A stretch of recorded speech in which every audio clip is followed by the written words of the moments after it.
Os modelos eles são utilizados em toda parte e, na grande maioria das vezes, eles resultam em expressões matemáticas, inclusive. Os modelos nos fazem pensar melhor e de uma forma mais clara, principalmente nós engenheiros, né? Por quê? Porque eles eliminam inconsistências lógicas e os preconceitos, né? Aqueles modelos mentais que nós temos. Eles servem para entender melhor uma grande quantidade de dados e transformam um monte de números em informação e em conhecimento. E no final das contas, o que a gente busca também é alguma sabedoria. Então, continuando como modelo para explicar um pouquinho o que é necessário para atingirmos a vantagem competitiva, eu quero citar um professor que eu tive na Universidade de Michigan, professor Scott Page, e que apresentou um modelo básico de crescimento muito simples que todos nós podemos entender facilmente. Então, nesse modelo básico, vamos supor que nós estejamos numa ilha sem recursos nenhum, mas nós temos nesse modelo os trabalhadores, nós temos coco, e esses cocos eles podem ser usados ou para nós comermos ou para construirmos máquinas que vão ajudar a colher mais cocos.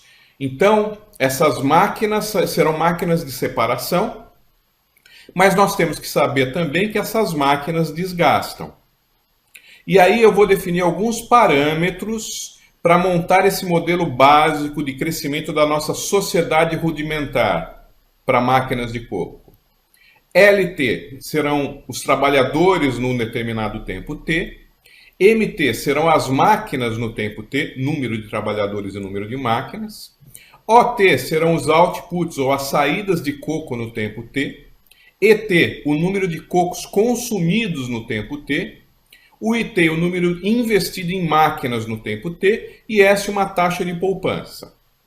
Também estabeleceremos como premissa que os outputs ou as saídas são crescentes e côncavas tanto em trabalho quanto em máquinas. Então, os outputs serão crescentes. E o modelo básico, a expressão básica do nosso modelo, é que as saídas no tempo T são iguais à raiz do trabalho no tempo T vezes a raiz das máquinas no tempo T.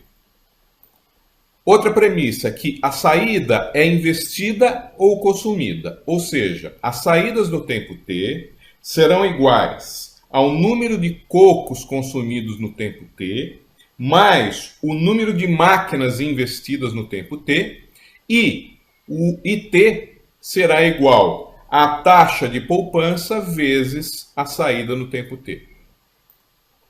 Ainda, as máquinas podem ser construídas, mas elas depreciam.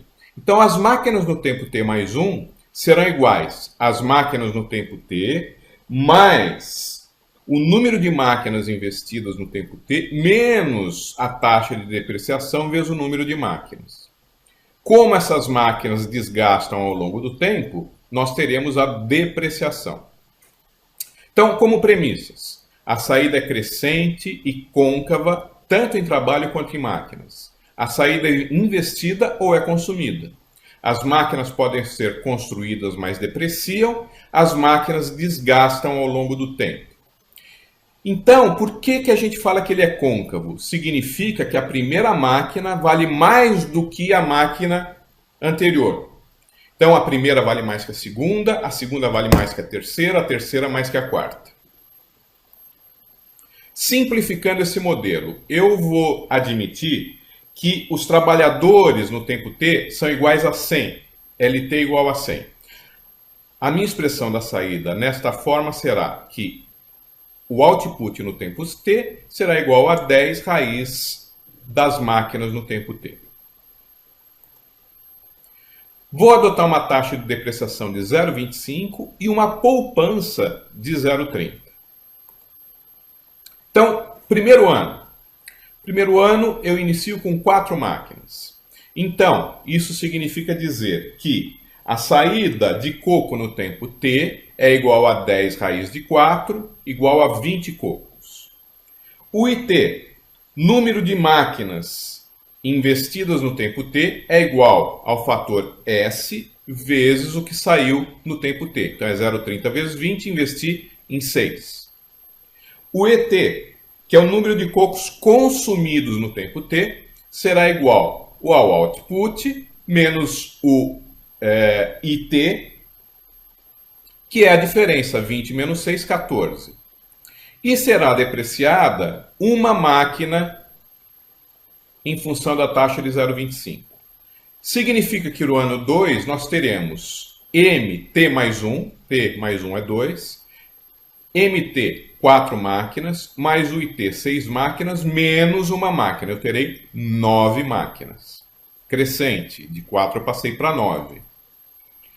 No ano 2, que eu começo com 9 máquinas, o mesmo raciocínio, 10 raiz de 9, 30 máquinas, o IT, 9 máquinas, o ET, que é o número de cocos consumidos no tempo T no período 21, depreciação de 2 máquinas, no ano 3 eu terei 9 máquinas, mais 9 máquinas, menos 2, 16 máquinas.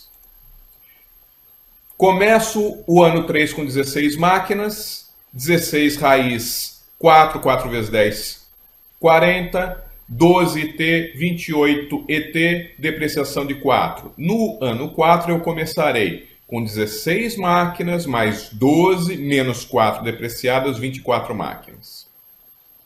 Num ano N qualquer, vamos supor que eu tenha 400 máquinas. O output será 10 raiz de 400, 200 máquinas. O IT, que é o número de máquinas investidas, será igual à taxa de 0,30 vezes 200, 60 máquinas. O ET, que é o número de cocos consumidos no período, será 200 menos 60, 140, e a depreciação será de 100 máquinas. No ano N mais 1, eu terei 400 máquinas, mais 60, menos 100, 360. Não pode. Tem algum erro. E não é que, na verdade, está errado. É que o crescimento máximo acontece até o equilíbrio. Ele vai ocorrer no máximo quando o investimento for igual à depreciação. Se o investimento, o IT, é 0,30 vezes 10 raiz de M e a depreciação D vezes M, e eu igualar os dois, a partir do momento que eu tiver 144 máquinas, não haverá mais crescimento. Esta curva se tornará horizontal. Então, num determinado ano K, o ponto de equilíbrio será 144 máquinas e não haverá mais crescimento. Então, nesse ano K, com 144 máquinas, 10 raiz de 144, 120. O IT, que é o número de máquinas investidas, 0,30 vezes 120, 36. O ET, que é o número de cocos consumidos no período, 120 menos 36, 84. D, depreciação, 0,25 vezes 144, 36. A hora que eu somo no período K mais 1, 144 mais 36 menos 36, continuarei com 144. Não estarei aumentando a riqueza. Isso é muito importante. Qual é a ironia desse modelo de crescimento? Há um limite para o crescimento. Esse modelo simples mostra isso. E aí eu pergunto, o que fazer para estender esse crescimento? Ora, vamos verificar efetivamente o que acontece baseado no ciclo de vida do produto. Quando ele atinge a maturidade, ele vai efetivamente virar uma vaca leiteira, lembra, né, da matriz do BCG, mas ele vai cair em declínio. Ora, nós não podemos permitir que isso aconteça com a nossa empresa. E aí é a importância do processo e do método PDCA de melhoria contínua, onde nós vamos localizar os problemas, estabelecer metas, plano de ação, executar o plano de ação, verificar se as metas foram atingidas, tomar ações corretivas padronizar e treinar no sucesso e continuar com este ciclo. Mas isso não basta. Nós vimos que existe um limite na criação de riqueza. E aí, eu vou lançar a mão do modelo de crescimento de Bob Solow. É um professor do MIT que tem basicamente os mesmos parâmetros. Entretanto, ele acrescenta um multiplicador AT, que é a tecnologia no tempo T, é a inovação no tempo T. Nesse caso, nós teremos LT, trabalhadores no tempo T, KT, capital investido no tempo T, não necessariamente máquinas, OT são os outputs, as saídas, e AT a tecnologia no tempo T. As saídas no tempo T, então, nesse modelo serão iguais a tecnologia no tempo T, vezes o capital no tempo T elevado a beta, vezes os trabalhadores no tempo T elevado a 1 menos beta. Beta, se for igual a meio, é basicamente a expressão que a gente estava tratando até agora há pouco, multiplicado pela tecnologia no tempo. E beta é um indicador da importância do capital na economia. Então, se eu tenho um beta maior para a indústria com maior capital intensivo, o beta do KT ele é alto e diminui o 1 menos beta dos trabalhadores no tempo T. Se a minha empresa não tem capital intensivo e sim mão de obra intensiva, o beta é menor. Vamos retomar o exemplo. Então, vou trocar máquina por capital agora. No ano K de equilíbrio, eu tinha 144 máquinas, lembrem-se disso. Acontece que, se eu multiplicar por AT igual a 2, então estou adicionando um parâmetro de inovação AT igual a 2. A minha saída será de 480 máquinas e o ponto de equilíbrio vai passar para 576 máquinas, deixando de ser 144. Ou seja, a produtividade dobrou e o ponto de equilíbrio quadruplicou. Vejam a importância da inovação nesse modelo que muitos economistas utilizam no seu dia a dia.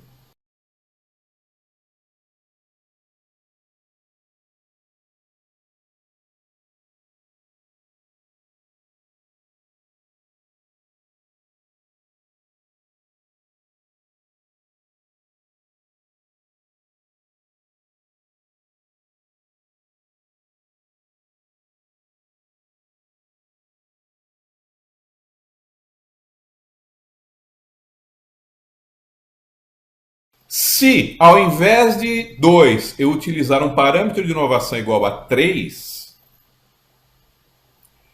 o ponto de equilíbrio passa a ser não mais 144, e sim 1296. E o output, 1080. Na verdade, o resultado é o quadrado da inovação. Essa é a importância da inovação nas nossas empresas.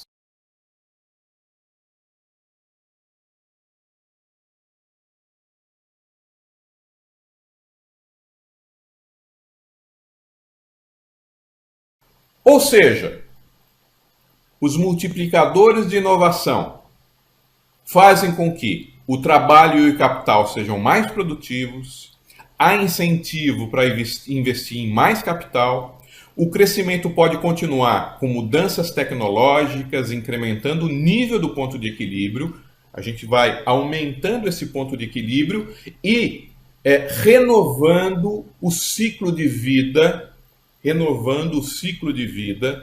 da nossa empresa. E há um crescimento endógeno, o trabalho pode migrar para o ativo intangível, tecnologia ou criatividade, entrando no círculo virtuoso que a gente está buscando. O crescimento cessa sem inovação. Se você cessar a inovação, acabou a sua vantagem competitiva. Não existe a história de que eu sempre fiz desse jeito e vou continuar a fazer. Hoje as fábricas de chapéu praticamente não existem mais. E aí vem as inovações disruptivas. A No momento em que eu estou buscando a melhoria contínua, eu cresço o meu produto, mas chego num limite em que eu preciso da inovação disruptiva para me reinventar, para iniciar uma nova curva, um novo ciclo de vida e a minha empresa não acabar. Eu coloco o ciclo PDCA ao longo do tempo. Em X eu tenho tempo e o nível de resultado em Y. Eu utilizo o PDCA para a melhoria contínua, melhorando o processo existente, mas vai chegar um momento em que não haverá mais criação de valor. Eu preciso ir para a inovação disruptiva para depois continuar com o meu ciclo PDCA. O que fazer para aumentar a produtividade da nossa empresa, a qualidade das nossas obras, otimizar os nossos custos, otimizar os nossos prazos? Para tudo isso, é obrigatório buscar padronização e gestão dos processos, de projetos, da gestão de fornecedores, trazer novas tecnologias e substituir os processos tradicionais. Obrigatoriamente, na nossa indústria, nós precisamos de inovação.